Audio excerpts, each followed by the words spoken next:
welcome everybody to another episode of CinePresto. We are here today with Brittany Uomoleale, one of the people with the coolest names I've ever heard. Oh my gosh, and you said it perfectly, which is like, you're like one of 5 people in the world who have ever tried it, I think, on the first try. Oh my god, So awesome. congratulations. Hooray, yeah, I've actually never said the name before. I just kind of heard Greg mention it once, so I was like... Yeah, but still, even hearing it one time, people still can't say it. But it's a really cool name. Where's it from? It's Italian. Wow, that's so awesome. I've never heard that. Does it mean anything in particular? Apparently it means loyal man, but I'm not sure. My mom's like convinced that my dad's family made it up when they immigrated here. She's like, that is not a real word. Like, so I don't know. I really have no idea. It's a really great name, though. I mean, Thank you. So Thanks. it's very unique, and it will stand you out for auditions and stuff like that. Anyways, why I wanted to get you on for the interview today is because Greg was mentioning through his list of actors he had on, for Reign of the Ghosts, and I just thought that if somebody new at acting would be able to give great tips to people who are also trying to get into acting today. And everything. Absolutely. So thank you for being on the show today, and all the scheduling stuff occurs in it. But thank you. Yeah, I'm glad we were able to get you on finally. So tell me about these auditions that you've been doing. Chris been mentioning you've been doing things all over, and just go ahead and tell us a little bit about how you got started and everything. Like started in LA? Started with acting and everything. I started when I was really little in community theater, and I'm from Connecticut, so I just did theater mostly growing up, and then into high school, and I was very lucky. I had a very great high school theater program that helped me get into a BFA program. I went to the University of Michigan, where I got a BFA in acting, so that was awesome. And then I moved out to LA, mostly I think because that's where I always wanted to kind of try, and it's so far from where I'm from, so I thought, let me go try that first, because it's the farthest away and the hardest for me. And I also happened to be signed by an agent who saw me at Michigan, who was from LA, so that was like a big motivator for me coming out here. But yeah, that's how I started, really. The agent just came out and saw our like version of a showcase at Michigan. Wow. And started sending me out on self-tapes for a while, and then I got signed. So you're in LA right now doing auditions and everything? Yeah, auditioning all the time. So sorry about having to reschedule our interview so many times.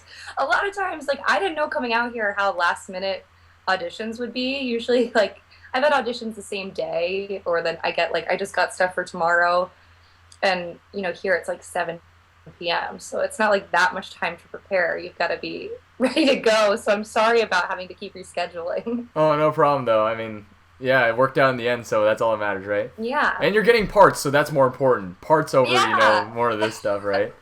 Getting cast, you're like, yeah, so that's good. Yeah, so can you tell us a little bit about, what sort of parts you've been doing recently? I think I play generally on camera and with my voice a little younger than what I really am. Like Rain is definitely a little younger. Than, a lot, a lot younger. But yeah, those are the kind of parts. I mean, a lot of high school girls.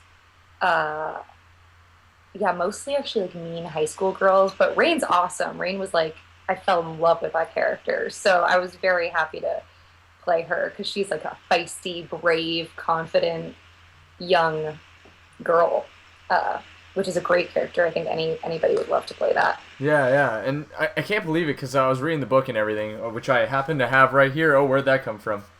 Oh well, hey. Yeah. We're prepared for this, I know. I was like, just in case, I need to look back on this because we recorded a while ago. Yeah, that's what I've heard about that. And what is? I'm just really curious now. I mean, I don't want you to read anything from it, but I mean, what does your Rain voice sound like? It's more like Charlie. Where are we going? So it's a lot. She's like, I don't know. I don't even know how I do it. I just like, it's higher pitch, but she's a lot like. She's like a badass younger girl who's ready to take on the world. And that's how we get people to basically go and hear that Kickstarter, which is down there. Yeah, go to the Kickstarter. Where did that come from? Oh my god, it's all over the screen now. Oh my gosh, what? But yeah, that's really great to hear. What tips would you have for people that are looking to get into acting themselves, and voice acting too? I mean, you're sort of doing both departments you mentioned. Hmm. I've been doing, I think, more voiceover work actually, and that's a great world to get into. I love it. Um, I think in terms of people who are starting out, workshops are great. There are like tons of voiceover workshops which help you not only learn different skills and techniques, but it's a great way for networking. Hmm. What I've learned in the year and a half I've been in LA is meeting as many people as you can. Like, this is an industry that obviously talent matters, but it's a lot about who you know. So learning, meeting as many people as you can helps, and especially in classes and voiceover workshops, that's a great place to start. And I think if you're trying to find an agent, a demo reel is like really important. So when I got signed to the voiceover department, I had to kind of make my own whole like 2 minute demo reel with Hmm. as many characters and voices as you can do. So that's helpful. I also think actually, I don't know if you ever listened to audiobooks growing up, but Hmm. I love them, especially the Harry Potter ones. I Oh listened yeah. to like over Jim Dale was like my idol growing up. So I think just watching and listening to as much as you possibly can is super beneficial, at least for me as an actor. I think I'm the only one who listens to the radio now and doesn't change when it's commercials because I'm like, I auditioned for so many radio commercials. I'm like, oh, I need to hear how they did it. Like, so as an actor, always listening, watching as much animated stuff as you can, listening to Hmm. as many audiobooks as you can is super beneficial, I think, Yeah, because when you're there's trying to more. break into the world. Hmm. Yeah, especially those guys on the radio that speak really fast. That can do that, like 20 mile an hour Oh sort my of thing. gosh, Yeah, oh my yeah. god. But all this stuff, like even things you don't notice, TV commercials when they're like, coming up next on da da da da. The I spots. never noticed that kind of stuff before I came Yeah. out here and started auditioning for all of that, that Huh. you realize even like MTV Music Awards, the voice that's introducing the next award, like that girl was cast. So I think you just become more aware of how much voiceover work is around you. Yeah, that's really great though. I mean, you and plus you're so nowadays you're auditioning for more live action stuff or voiceover stuff. I think it's pretty much 50-50. Okay. Yeah, so it's a lot. It's a lot of stuff, but voiceover work I think is a little more liberating in the sense that you're able to play all different types of characters that Hmm. you wouldn't necessarily be able to play on camera. Like I don't know if I'd ever be able to play Rain on camera because I think she was supposed to be 12 in the book. Yeah, 13. Yeah. Okay, 13. Um, but in the voiceover world, I mean, girls play boys. Like there Hmm. is, you can play so many different types of characters. So it's a pretty awesome thing to break into for young actors who are thinking about it. Yeah, and for someone like you, it's like, you're just coming. I mean, like fairly young and everything at the same time. So then you can kind of translate between both. But I was just wanted to ask about like how much of how much of a thing is that for a lot of the voice actors to translate from and in between both live action parts and like animation parts. Well, I think it's very different, at least for me, in the sense that Hmm. live action, there's so much more going on in terms of your look and how tall are you and how big are you and what's your hair color, and there's a lot more of that aspect. Hmm. And so in the voiceover world, it's different. Especially, I think doing Rain, I realized how easier it is for me to get lost in a character when I'm doing voiceovers because it's really just you and the mic, and there's no windows, and you're just in the studio. You're not even worrying about your next line because live action, you have to memorize the words, and you're trying to think like, oh shoot, was that the right word? But with voiceover work, it's so easy, especially with Rain. She is like really intense. I mean, if you read the book, Hmm. she goes through like a lot in that book. She goes through a huge loss and these crazy adventure.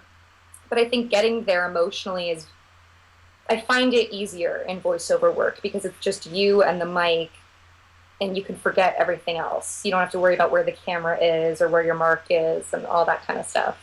So it's really awesome. I mean, but obviously you're acting. At the end of the day, it's the same thing. So I know some actors are just voiceover actors and some actors are just live action, but Yeah. I kind of like doing both. That's great that you do both. I mean, really. I think a lot of the actors in the cast do both. I mean, not all of them, but Yeah. Brighton, who I worked with a lot, like he does mostly. I don't know mostly, but he's been really successful on live action. I was about to ask that actually. You know, I was just wondering like how much interaction you had with the other actors when you're recording for Reign of the Ghosts. Well, that's what was the coolest part about the project was that they had such a huge cast, which I don't think is that common for a voice for an audiobook. Oh yeah.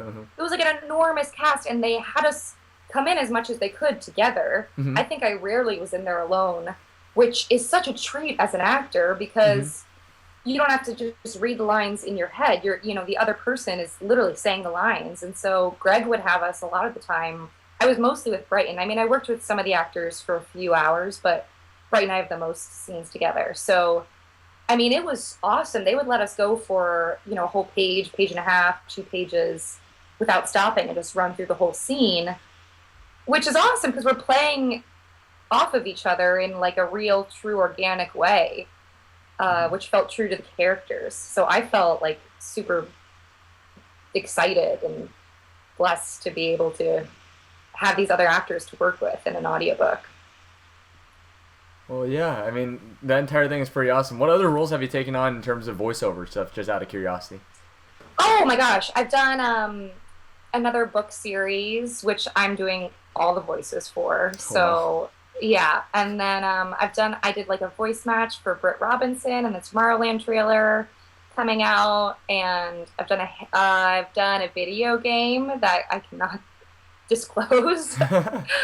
But that's coming out too in December, and that's like a totally different. That's the other thing about voiceover work. Not everything's the same. That's a totally different technique and beast where you're not with the other character and you're just focused on how you're delivering the line and how far you're projecting and how intense it is versus what you're really saying.